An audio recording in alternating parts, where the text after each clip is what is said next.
Буга чейин Жалал Абад шаардык мэриясына караштуу жашылдандыруу мекемесинин күнөөсканасы чакан жана шарты начар болгондуктан гүл көчөттөрдү көп көлөмдө өстүрүп даярдай алчу эмес. Ал эми өткөн жылы мына ушундай 5 сотук тейлеген заманбап күнөөскананы курушу быйыл жылдакыга салыштырмалуу гүл көчөттөр көбүрөөк өстүрүлүп даярдалууда.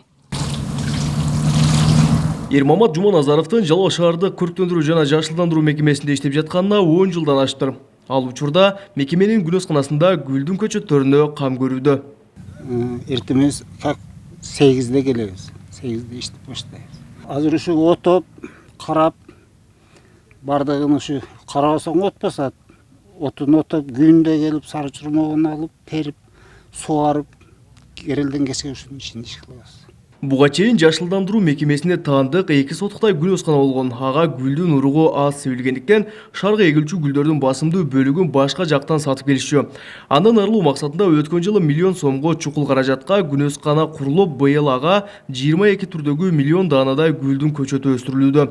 Аларды жол четине тигүү 15-20 күнгө чейин кечикти. Ага каражаттын убагында бөлүнбөй калуусу себеп болууда. Мынау гүлдөр Кудай кааласа бир немен апрелдин 15'lerинен эгебиз деген оюбуз бар. Азыр мынау бюджеттагы кечирээк жабылганына байланыштуу мынау тендерлер ошон үчүн кечигип атат да. Убагында эртерээк эгилгенде уже биз апрелдин башына чыгарып коет элек. Аталган мекемеден билдиришкендей, шаар көчөлөрүнө быйылда бир нече түрдөгү бактырактын көчөттөрү да отургузулат. Учурда гүл жана арчанын көчөттөрүн тигүүчү жерлер даярдалууда. Быйылкы жылы ушу туя колоновидный деген бар. Ушу колоновидный туядан эгебиз, Павлония эгилет, Элдарский сосна деген эгилет, анан береза эгебиз.